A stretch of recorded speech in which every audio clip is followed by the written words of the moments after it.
Je m'appelle Patricia et je parlerai ici au nom de Hildegard Schneider, directrice de World Wide Wings. Éveil messianique, partie 11, la grande tromperie, réussissons-nous le test divin.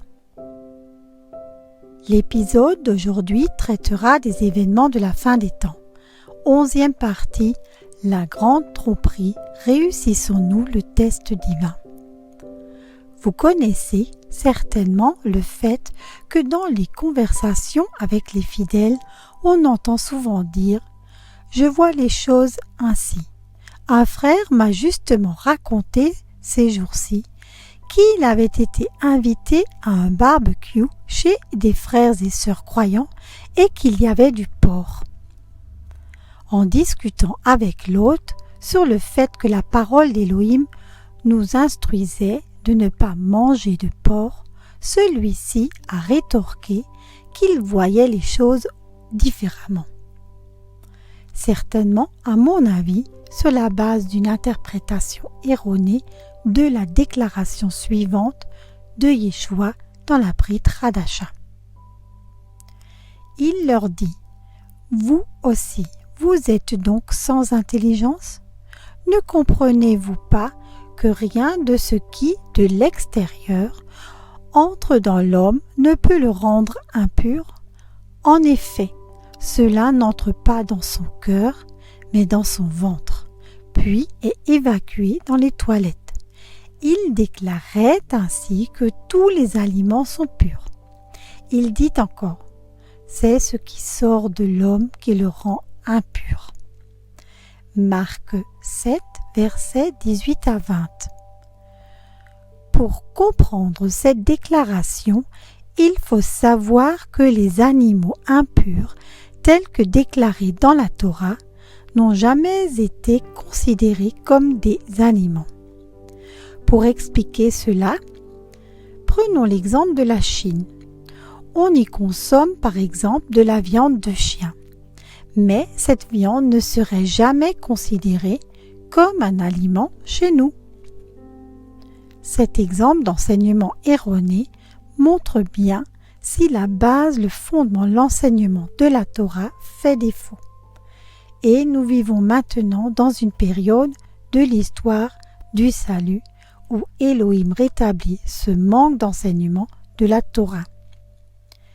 Il faut certes que le ciel le reçoive, c'est-à-dire Yeshua, jusqu'au temps du rétablissement de toutes les choses dont Elohim a parlé, de tout temps par la bouche de ses saints prophètes.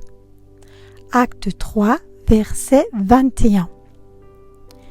Yah savait bien sûr que dans de nombreuses communautés chrétiennes, on prêcherait que la Torah ne serait plus valable. C'est pourquoi il a déclaré que tout ce qui avait été dit auparavant par la bouche de ses prophètes, à savoir Moïse et d'autres, serait rétabli. Et il a également connecté ce temps de restauration au retour de Yeshua. Celui-ci ne viendrait que lorsque l'enseignement de la Torah de son royaume serait à nouveau prêché, car il voulait avoir des représentants de son royaume et de sa constitution sur terre, parmi lesquels Yeshua pourrait revenir. Peut-être y a-t-il aussi des frères et sœurs qui ont regardé les derniers épisodes de mon éveil sur le pré-enlèvement et qui disent « Mais je vois les choses autrement ». La grande question qui se pose toujours est de savoir s'il s'agit de comment toi ou moi voyons quelque chose, ou de comment Elohim voit quelque chose.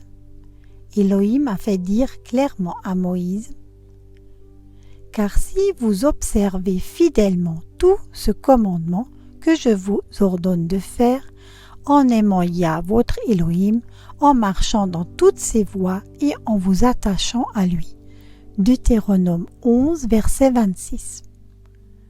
La question se pose de savoir comment nous pouvons marcher dans toutes ses voies, en lui étant fidèles et en lui obéissant. Comment pouvons-nous nous attacher à lui. Cela commence par marcher avec lui selon ses enseignements, qui portent sur la façon dont il voit les choses et non sur la façon dont nous les voyons. Nous devons tous prendre une décision lorsque nous marchons avec lui et devant lui, comme nous le faisons par exemple avec la vérité. Écoutons à ce sujet Deutéronome 13, versets 1 à 7. Toute la parole que je vous prescris, vous la garderez pour la mettre en pratique. Vous n'y ajouterez rien et vous n'en retrancherez rien. Si un prophète se lève au milieu de toi, ou quelqu'un qui a des rêves et qu'il te donne un signe ou un miracle, et que le signe ou le miracle dont il t'a parlé s'accomplit, en disant « Allons auprès d'autres dieux que tu n'as pas connus et servons-les. » Tu n'écouteras pas les paroles de ce prophète ou de celui qui a des rêves. Car Yah, votre Elohim, vous met à l'épreuve pour savoir si vous aimez Yah, votre Elohim, de tout votre cœur et de toute votre âme. Vous devez suivre Yah, votre Elohim, et le craindre. Vous observerez ses commandements et vous obéirez à sa voix. Vous le servirez et vous vous attacherez à lui. Et ce prophète ou celui qui a des rêves sera mis à mort. Car il a prêché l'apostasie de Yah, votre Elohim, qui vous a fait sortir du pays d'Égypte et vous a racheté de la maison des esclaves, pour vous détourner de la voie de laquelle Yah, votre Elohim, vous a ordonné de marcher. Et tu feras disparaître le mal du milieu de toi. Certains prophètes ajoutent ou retirent quelque chose à la parole de Yah et prétendent être des représentants de Yah. Dans le cas concret de l'enseignement sur le pré-enlèvement, je vous fais maintenant la proposition suivante. Si vous pouvez me montrer un verset où Yah dit explicitement qu'il y a un groupe de croyants élus qui seront enlevés avant la grande tribulation, je donnerai 1 000 €. Vous pouvez m'écrire à l'adresse email office@worldwidewings.de. Et si vous constatez qu'il n'y a pas de déclaration à ce sujet, alors ce sont de faux prophètes.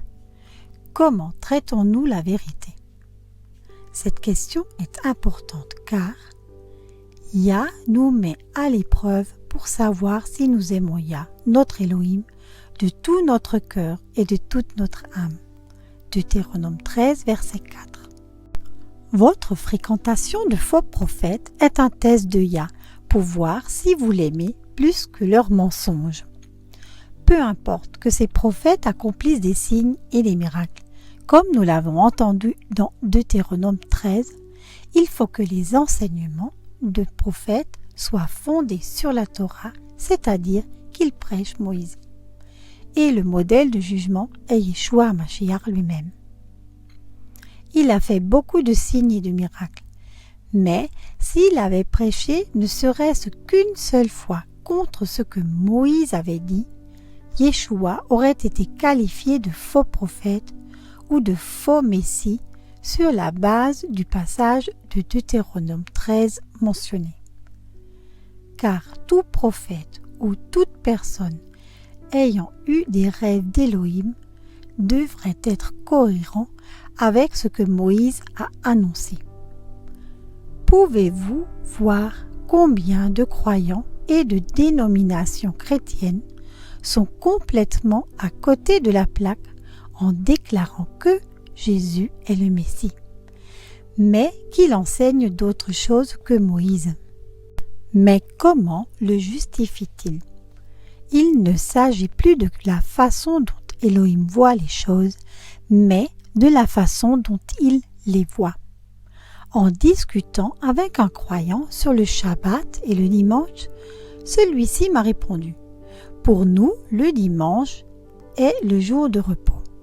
Pour eux, oui. Mais ils ne se posent pas la question de savoir comment Elohim voit les choses.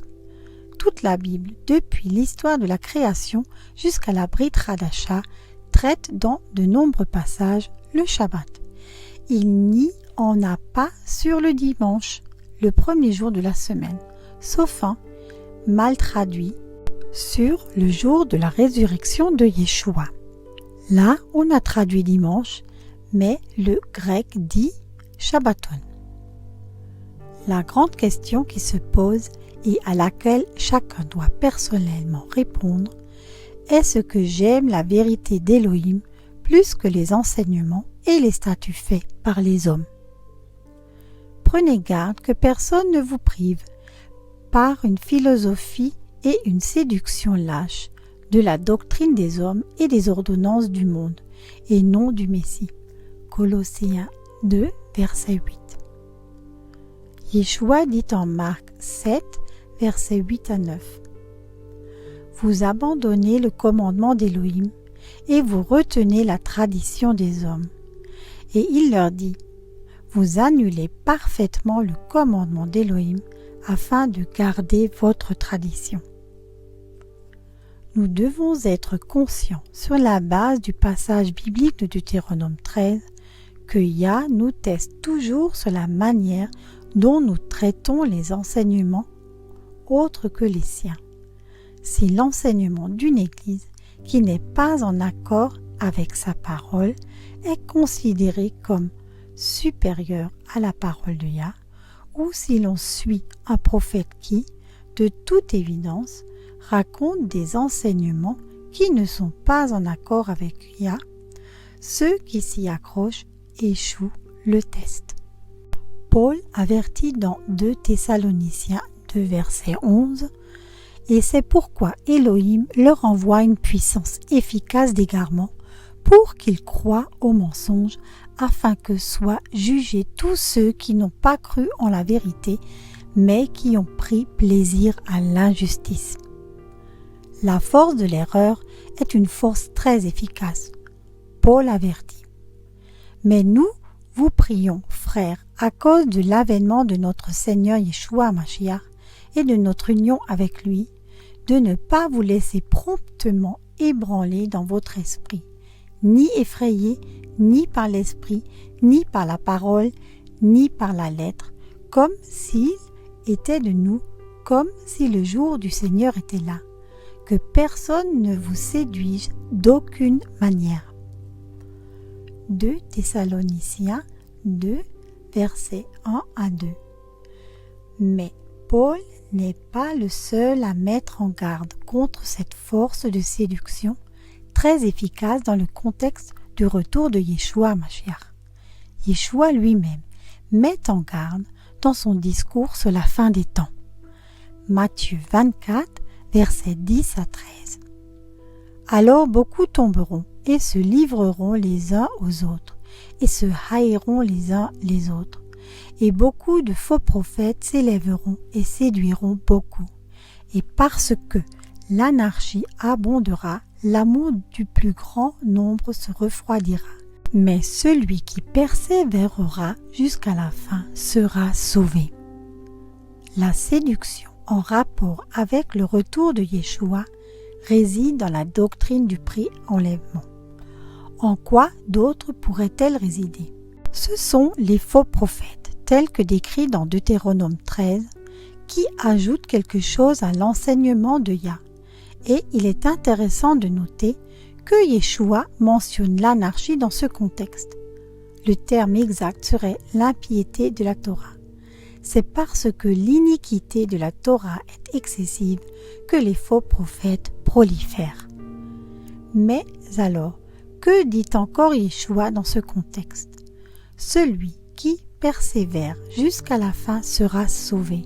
Il ne dit pas que celui qui sera enlevé de la grande tribulation sera sauvé, mais celui qui persévérera jusqu'à la fin. Et la fin est la fin. Yeshua le souligne encore une fois dans le verset précédent, Matthieu 24, verset 9. Et vous serez haïs de tous à cause de mon nom, mais celui qui persévérera jusqu'à la fin sera sauvé. Yeshua, s'il te plaît, aide-nous à reconnaître la vérité et elle nous rendra libres. Yeshua, s'il te plaît, aide-nous à persévérer jusqu'à la fin afin que nous soyons sauvés. Soyez tous richement bénis. Chères sœurs et chers frères, si grâce à nos vidéos vous avez reçu une bénédiction, c'est de bon cœur que nous accepterions, si cela vous est possible, un don ou un don mensuel afin que nous puissions par ce biais poursuivre cette démarche sincère.